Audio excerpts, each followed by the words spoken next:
Ladies and gentlemen, welcome to the world famous Jonesy and Brown show. I am John Brown. That is Mike Jones.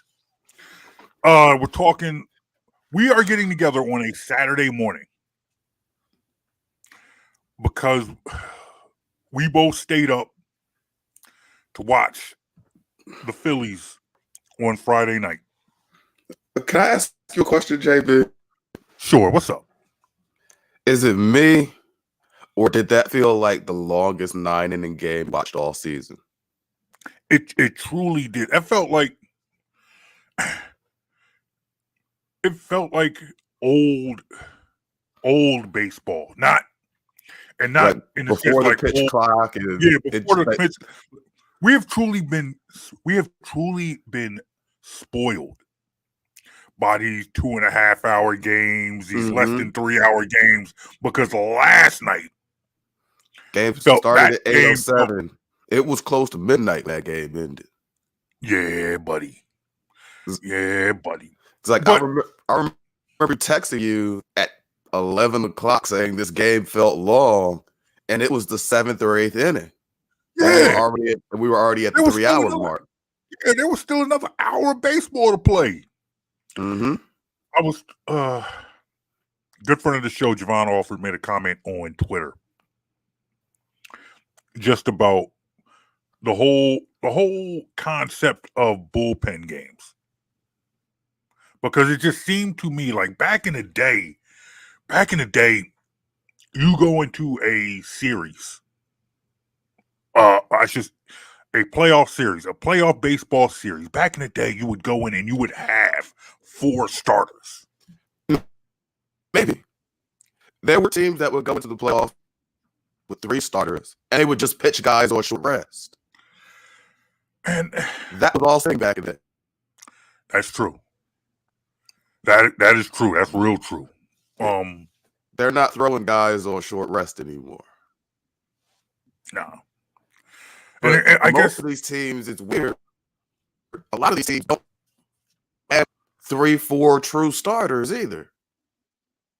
So you're not pitching guys on short rest, but you also aren't bringing in the extra starter. Yeah. Which brings about the bullpen game. And I guess for me, I always thought of bullpen games as like a last resort. Like at some point you got to throw one out there just to reset things. I never thought I would see a point where you're having bullpen games in a playoff series. So, next question.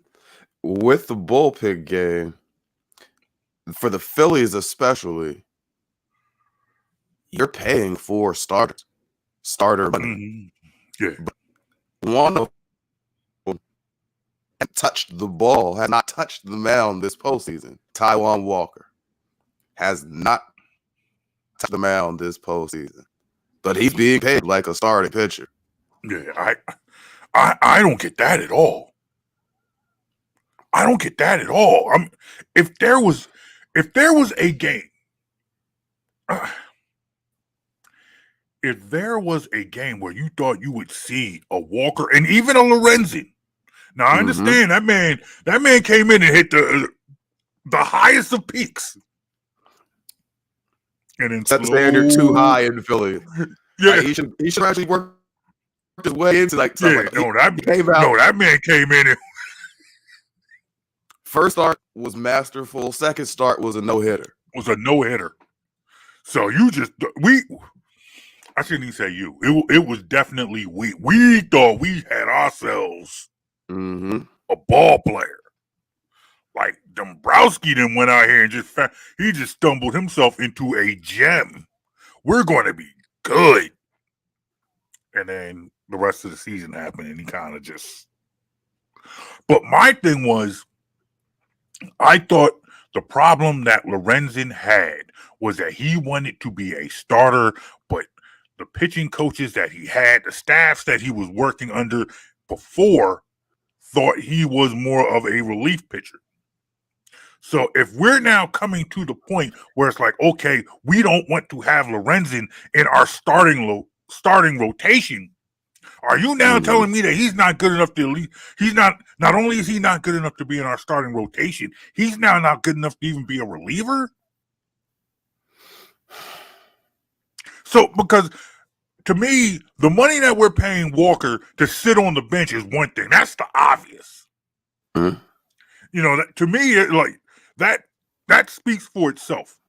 You're paying this man money to be a starter, yet he hasn't sniffed the field. I mean, might as well not even change his clothes.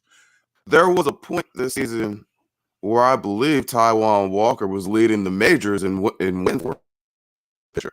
Now, granted, it was not always pretty. He often would give up those 3 early runs in the setup and just grind his way through the rest of the day. The bats got him to win. So with Walker, that's my feeling. They don't want to risk putting themselves in an early hole and then having to have him work himself out of it, as has been the case in many of his starts. Lorenzen, after the no-hitter, we started to see some decline in his performance that made us think, okay, he'll be available as a long reliever or something in the postseason.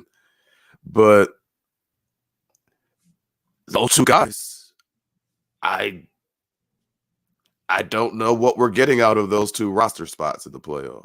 Right now, you're not getting nothing. And this is before we even mention Craig Kimbrell right now. Craig Kimbrell. He got when Craig Kimbrell, his walk-up music should be "In the Club" by 50 Cent. Specifically that part, damn homie, in high school you were the man, homie. What happened to you? Like in the first half, you were the man, homie. You once upon a time, Kimbrell coming into your game was automatic. He was that guy. This year, before the All-Star break, he was that guy. These last games of Kimbrell have been painful. Painful. I wanted him nowhere near that game. Now so if not Kimbrell, who do you then who close out game? But to me, it's like Sir Anthony is struggling. So that leaves you Alvarado, Soto, Hoffman. The three of them, basically. Yeah, I mean, I don't mind. I mean, it is what it is. I don't mind a closer by committee. Like, hey, man, go with your gut. But your gut can't tell you Kimbrell. Your gut can't tell you Kimbrell anymore. Go with your gut until it says Kimbrell, and then go with somebody else's gut. Your gut can't say Craig Kimbrell anymore. At some point in time, if I may use the phrase that I hate the most in sports talk, it's time to see what we have in Walker and Lorenzen. Time to see what we have. You should know by now, but the fact of the matter is, just like you said, you're paying Walker to be a starter, and he has not sniffed the field. This is now the third playoff series that the Phillies have been in, and Walker, with the exception of celebrating with his teammates, has not been on the field. All right, so the first round, the wild card round, it's only 2 games. Phillies swept it. You weren't supposed to see Walker in that series. Of course, yes. Obviously. Second round, divisional round, that one ended up going 4 games. There was opportunity to see Walker but wasn't necessary.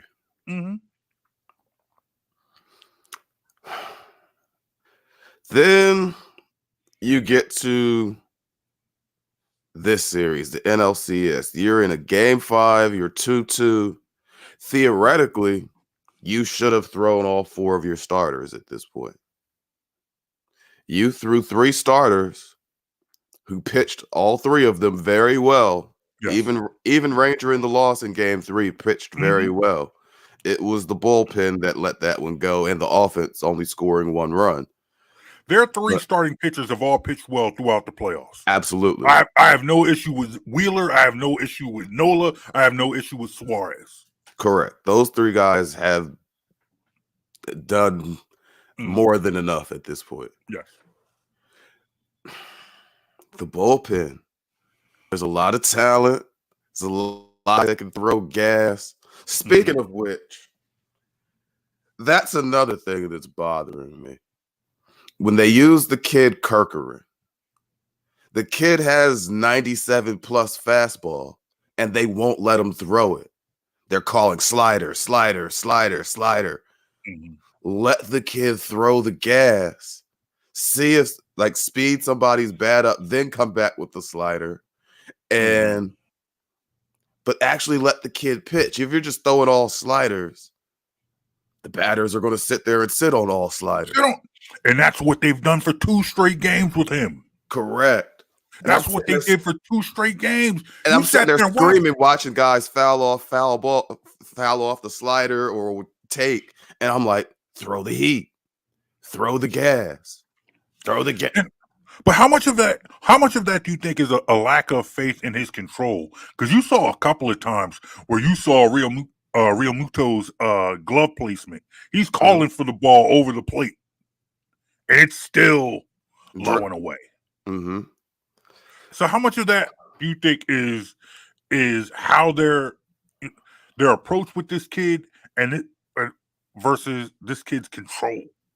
Well, seeing as how we hadn't seen any control issues prior to these last 2 games when they stopped letting them throw the fastball, I think it's something the game plan is not comfortable for him. The approach they're using is not something that helps him get settled in and feel comfortable on the mound. That is what I'm seeing, because this is a kid who at every level, when you have that kind of gas, you're being told to throw it. Yeah. And now it's basically been taken out of his golf bag. Like, the driver's gone right now. You're coming off the tee with the putter or the 5-iron instead. Like, where's the driver? You're right. No, you're absolutely right. Where's the fastball? So I don't know if it's that's coming from the manager or JT when he's calling the game behind the mound, but you got to let the kid pitch if you're going to put him out there. How surprised are you that the last 2 games went the way they have? Because it seemed like the Phillies were on cruise control after the first 2 games, especially game 2 where they jumped out 7-0. Game 3, I was not extremely surprised. They still pitched well. They still only gave up 2 runs. It was just a matter of the bats weren't doing what they needed to do that night. That's going to happen from time to time, especially you're going against playoff teams. These are the best teams in baseball. You're not just going to sweep. These are good teams. You're not just coming through blowing everybody out every night. His first game back in Arizona after, they needed game 3 after the way they looked mentally defeated at points in game 2. I expected something, that's why I predicted Phillies in 5 from the start. Game 4 is the one that surprised me, because when the Phillies got that lead, I expected them to be able to put that game away. And for whatever reason, back-to-back nights, Kimbrel hasn't been able to get the job done. Kirkering had me nervous, walked in a run, but it's still 5-3. You still got a 2-run lead at that point. Got out the inning, and that's when you need Kimbrel to be able to put the game away for you. So that one was the one that was a little more surprising to me. Now the Phillies are in a situation where I don't want to say must win, Because coming back to Citizens Bank for 2, the game 6 and 7 in Citizens Bank, we've talked about it ad nauseum in the past. This home field is real. Yeah, definitely. But you don't want it to go into a game 7 where anything can happen.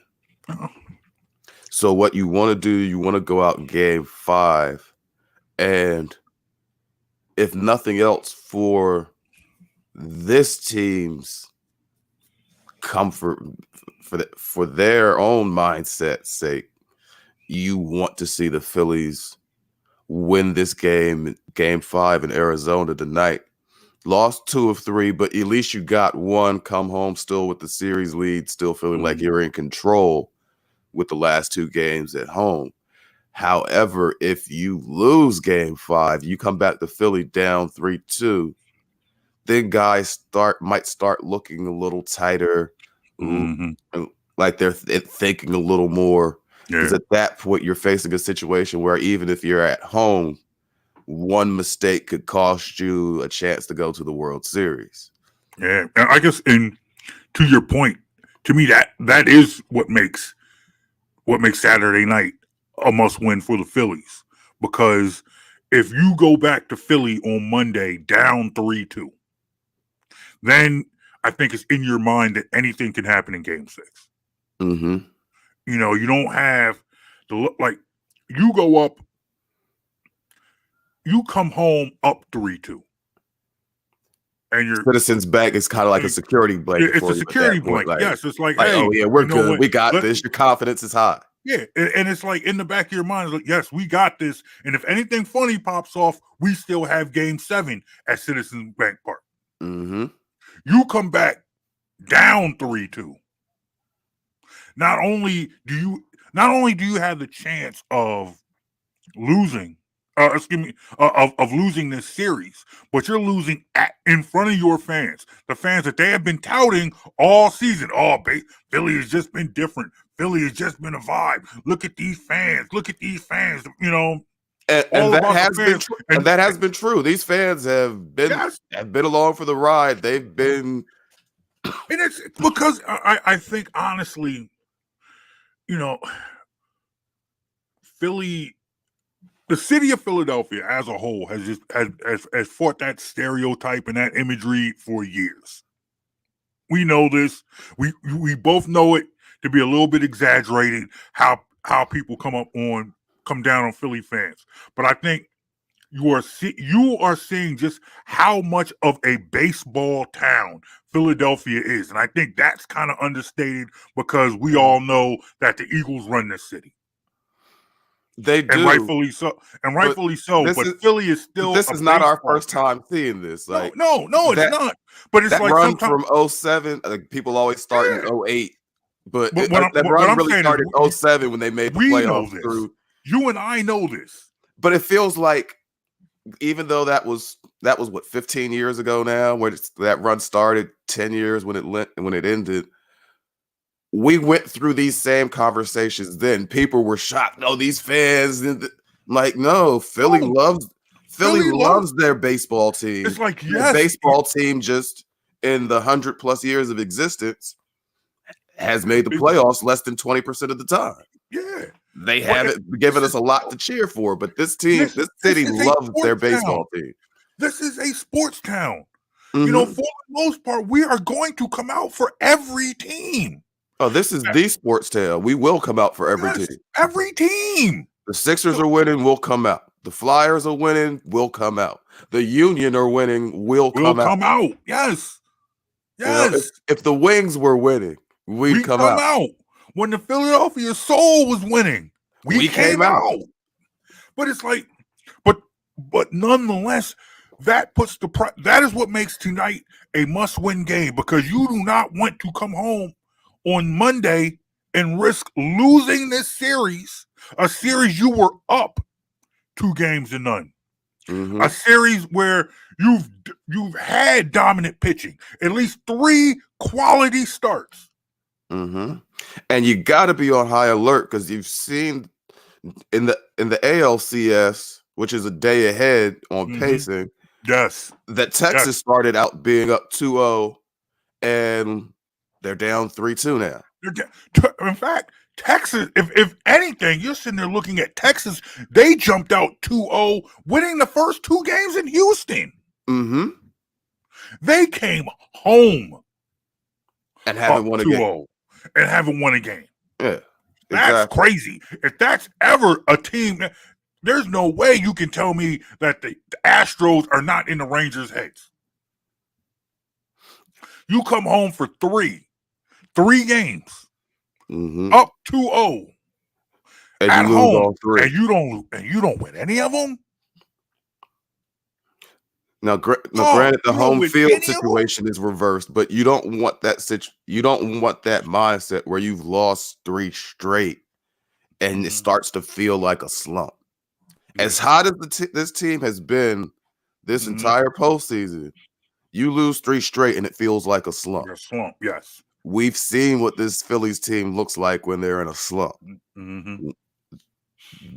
That spells bad news in the playoffs. It spells bad news because it works its way all the way across the board. The hitting that has been clutch starts to get desperate. You see people start to see guys chasing stuff that they shouldn't be chasing. The patience over swinging. Like there was an at bat in Game 3 where Castellanos swung and almost fell over from over swinging, losing his balance. Like, and that only becomes more and more exaggerated if this thing continues to go on and you lose 3 straight. Do you agree with the mindset that Alec Bohm needs to be moved down in the lineup? Can't have him hitting behind Bryce Harper anymore? If they had stopped pitching to Bryce completely, now granted, the last game they didn't give Bryce much to hit. They didn't intentionally walk him, but they walked him on purpose. Now, granted, I know that doesn't make any sense what I just said, but if you watch baseball, you know what I meant. It wasn't an intentional walk, but they walked him on purpose. They weren't throwing him strikes. All outside the zone, see if he'd chase. He wouldn't chase. And so it does put pressure on Bohm to produce. But Bohm has also been one of your most consistent hitters all year, outside of the fact that he will hit into the double play because he hits balls on the ground sometimes. He's been the one guy this year who hasn't shown a lot of slumping. He hasn't always been red hot, but he hasn't gone ice cold this year either. So from that sense, I get why Thompson is reluctant to move Bohm. But that being said, it's probably time to move Castellanos up. Yeah, you'll shorten your lineup from the sense that, okay, now we get to the 7, 8, 9 spots, and we could probably count on no production. But the way Bryce is hitting, you got to protect him. Yeah, definitely. You gotta force them to think twice about just walking Bryce, because if Bryce can see pitches to hit, Bryce has been, and I tweeted this out last week, the way Bryce was looking at the plate, I hadn't seen a player that locked in. Whereas from the standpoint, oh, you gave me a good pitch, I'm going to make contact, and it's going out. I had not seen that at that level since Barry Bonds was playing. Yeah. Bryce was batting in the playoffs at that one point, 450 with multiple home runs. Like, I said it myself.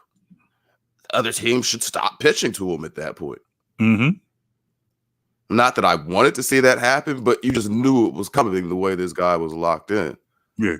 And so if the guy coming up behind him is, for lack of a better term, a hole in the lineup, what would you do? No, I wouldn't pitch. I wouldn't pitch to Bryce Harper.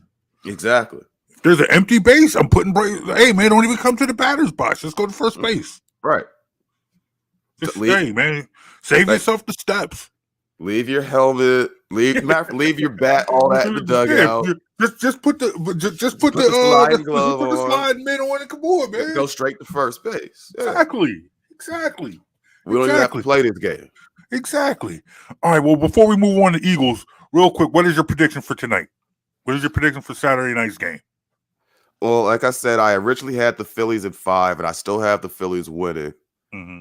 Last night's loss just means I had to add on the game, so I got Phillies at 6. Oh, so you got them winning tonight. I got them winning tonight, and I got them winning Monday. Winning on Monday. All right. I am with you. I am with you. They win tonight. They close it out on Monday. Let's let last night's game be their wake up call. Got Wheeler on the mound tonight. I think Wheeler sets everything right with this bullpen. Gives him a nice long outing. Let me get 7 solid innings from Wheeler. Mm-hmm. And let's get these bats going tonight. So yeah, so they win tonight. They win on Monday. Next week's show, we finally get Renee Washington back on the show and we talk World Series. Sounds good to me. All right. Oh, we got to move on to the Eagles though, man. Eagles coming off for the first time this year. You and I get to talk Eagles after a loss.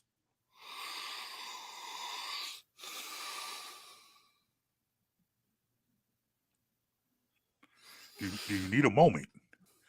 I'm looking at you right now. You're looking kind of stressed. Do you need a moment? I understand that as we record this podcast, it is, a little early in the afternoon. But it's 5 o'clock somewhere. Do you need a drink or something? So we haven't talked this week, have we? No, not really. No. Well, we text back and forth, but we haven't done this this week. Mm-hmm.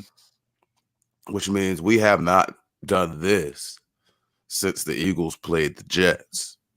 No.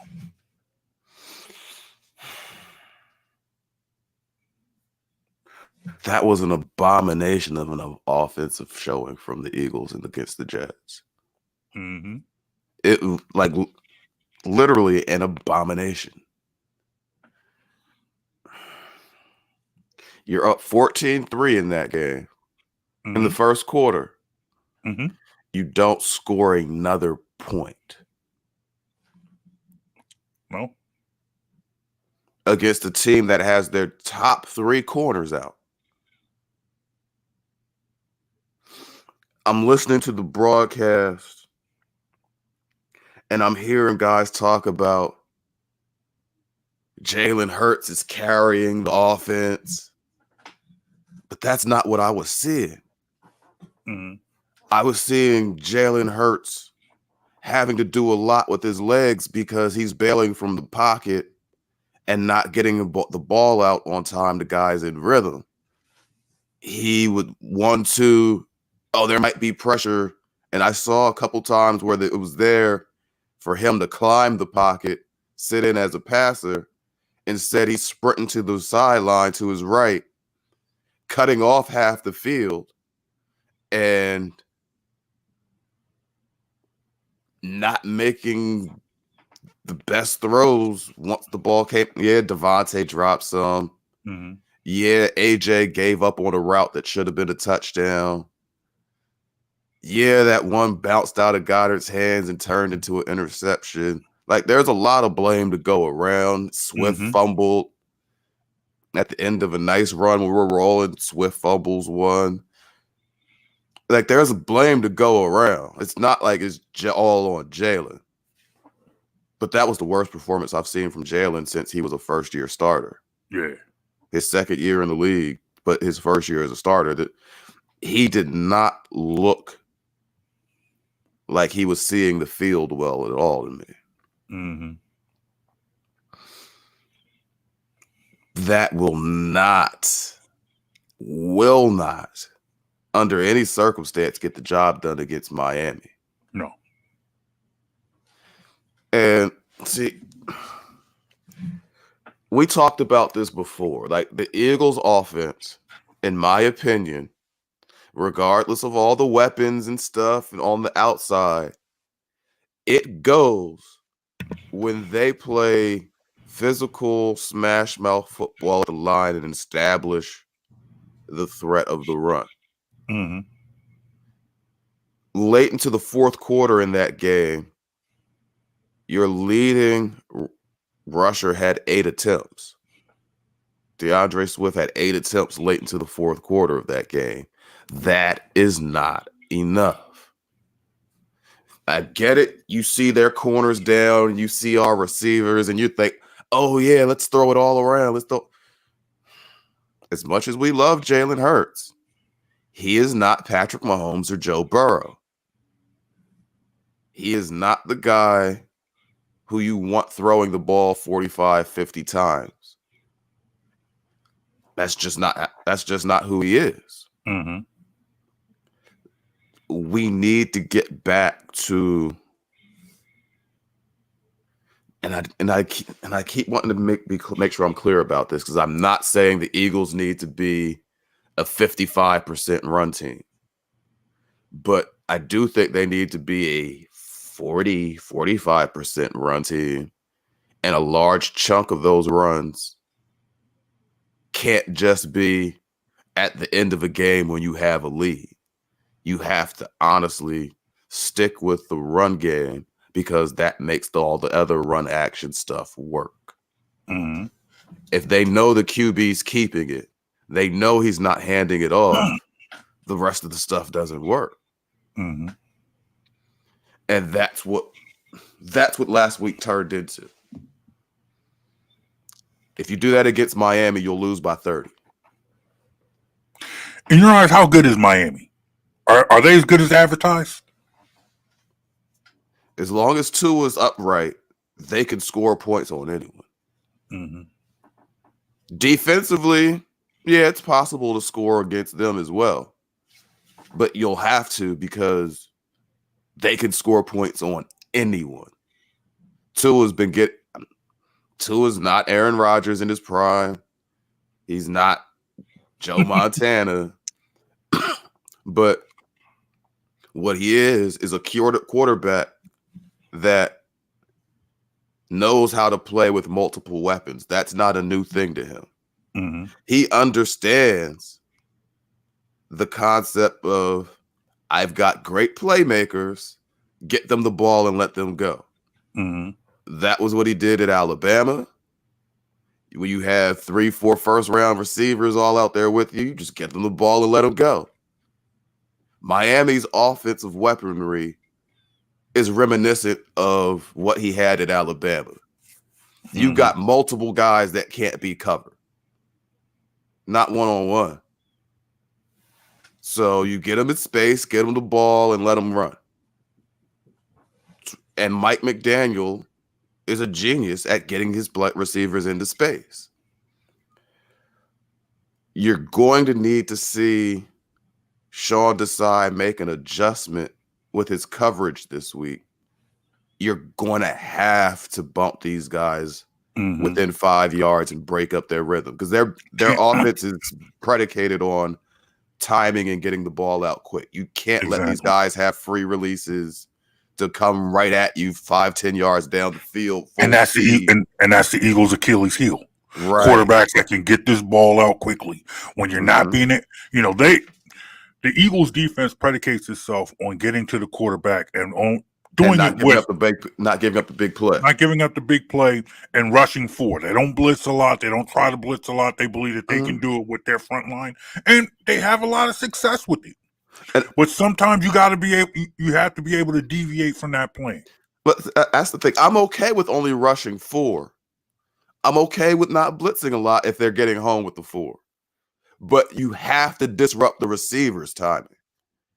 You cannot let guys like Tyreek Hill and Jalen Waddle have free releases off the line.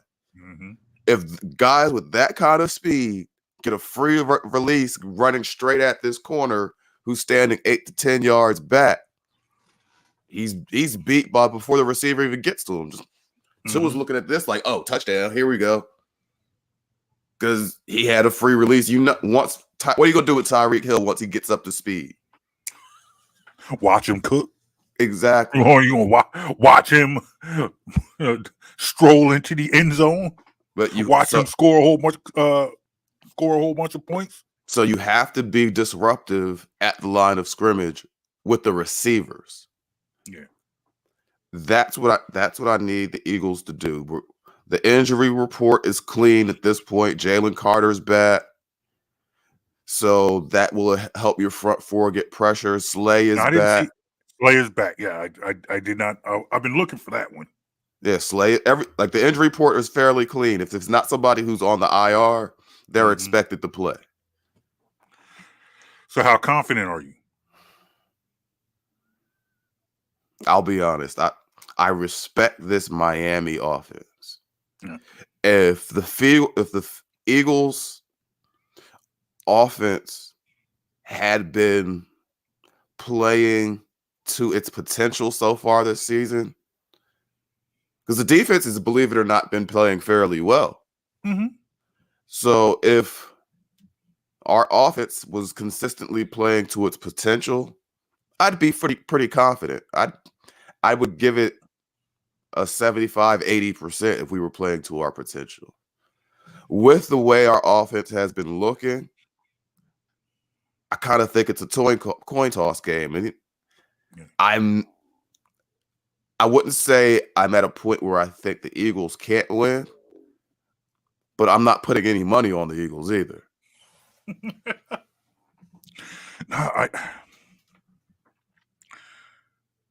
Last week was about as bad. Last week was as bad as it's been all season. Mm-hmm. Offense looked completely disjointed. Looked like they didn't know what it didn't look like they knew what they wanted to do. And that's part of what's frustrating, because it's obvious what they have to do. It's not rocket science. And they have the dogs to do it. Mm-hmm. You know, you sit there and you see all the attention that they get for the quarterback sneak, and then they get into a game and they never have to run it because they were never yardage. They were never in short yardage. That's a problem. Mm-hmm. Because you're dropping back against a team like the Jets with a very good defensive line of their own that's able to get after the quarterback. You should be in a situation where you're looking 1, 2, 3, get the ball out. Mm-hmm. Hand the ball off. 1, 2, 3, get the ball out. 1, 2, 3, get the ball off. Hand off. But we're taking these elongated drops, and then Hurts is holding on to the ball back there. Guys like Quinnen Williams get big money because they're good at football. They will come get you. Yeah. Imagine that. Imagine that. So you have a score for this week? Let me pull out this week the official Jonesy and Brown.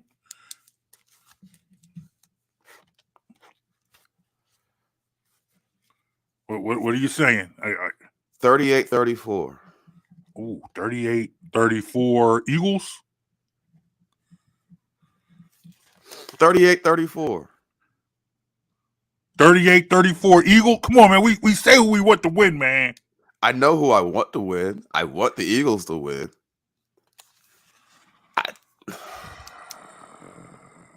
That's who I want to win. If that's what you're asking. Who you're making it's called a prediction, brother. Who are you? I don't feel good. I don't feel good about this week. All right. So 38-34 Miami for Mike Jones.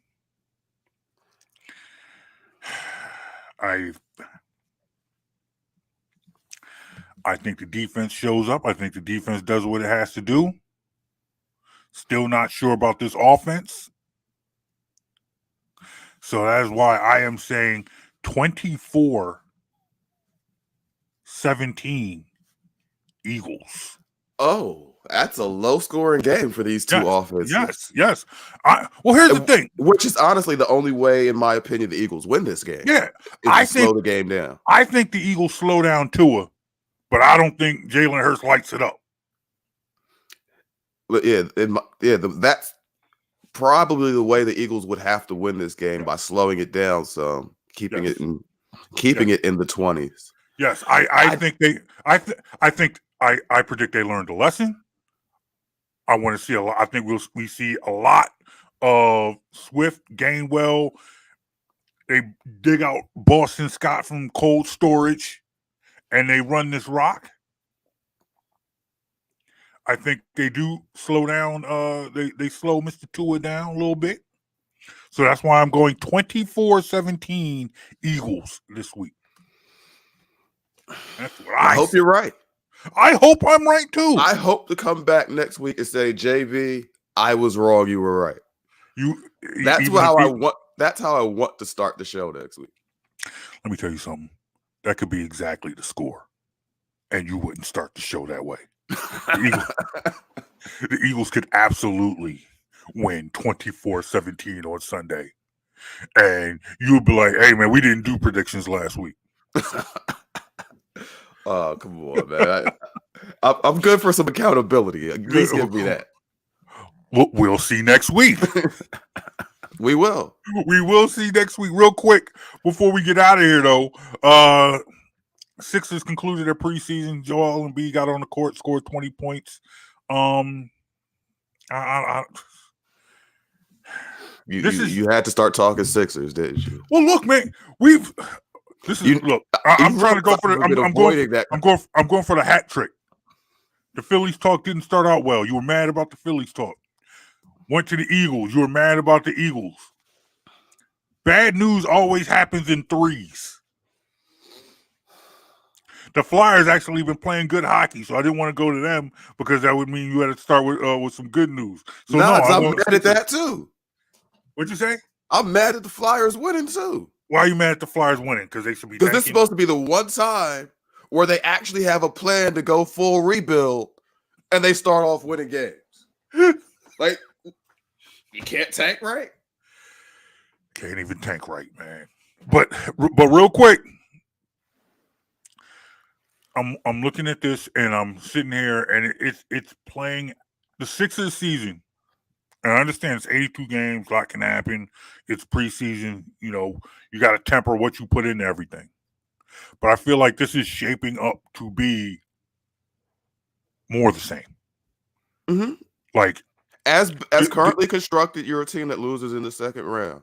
Yeah, and I like some of the pickups they made. I like the addition of Kelly Oubre. Yes, they're a team that loses in the second round, but they're going to be a team that will win consistently in the regular season. Yeah, they'll win 48 to 53 games. They're going to win games in the they're going to win games in the regular season. You're going to think, hey, maybe things could be different. Yeah, they'll be a top 4 seed. They'll be a top 4 seed in the East. They'll win somewhere around 50 games, and then they'll lose in the second round, unless we fix the point guard situation.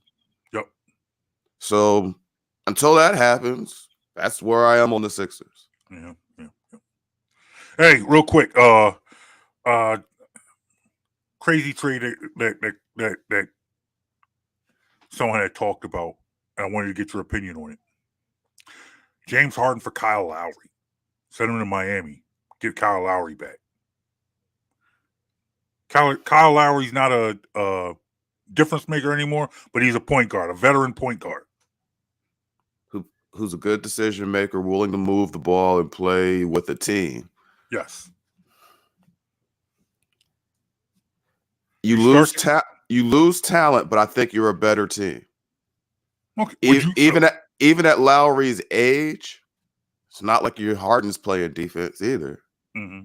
So, you're not as good. You're not as talented if you make that move. But I do think it makes you a better team. Mm-hmm.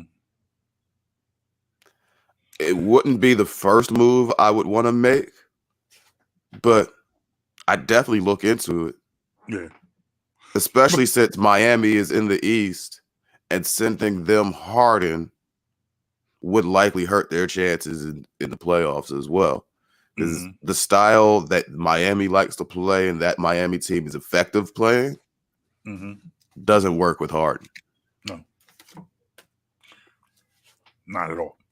Not at all. So, yeah, that is a move I'd look into. Okay, there you go. Well, there you have it.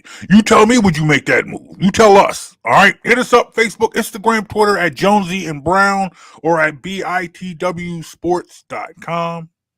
I'd have to ask this question though. How much time does Lowry have left on his contract? Oh goodness. Because if it's more than 1 year, I don't want it. Oh, I don't know. If it goes beyond this season, I don't want it. Okay, no, that's a good point. I'll look into that. I'll look at that. So yeah, that would be the major sticking point for me. Like Lowry's contract, how many years are left on it? If it's an expiring deal, I'll do it all day. Okay. If it's a multi-year commitment, I got to think twice about that. Understood. Okay. I hear you. All right. Once again, subscribe and download to this podcast at bitwsports.com. Hey, you guys, thank you for checking out the Jonesy and Brown Show. You enjoy all the sports that you watch. Big Penn State versus Ohio State this week. That's going right now. Yeah, that's a thing. That's what I'm about to do. That's my Saturday afternoon. About to fire up the man cave, put on a couple of games, eat some chips, and watch college sports, and maybe do some laundry. Sounds like a plan. All right, my dude. That is Mike Jones over there. I am John Brown. Thank you for listening to the Jonesy and Brown podcast. Remember, check us out at bitwsports.com. Check out the broadcast. We're on phillygoflow.com Saturday mornings at 5 a.m., Sunday mornings at 4 a.m. So if you just can't sleep or you just up really, really, really early, you can listen to your boys, Jonesy and Brown. Y'all have a good weekend. We out, y'all. Peace.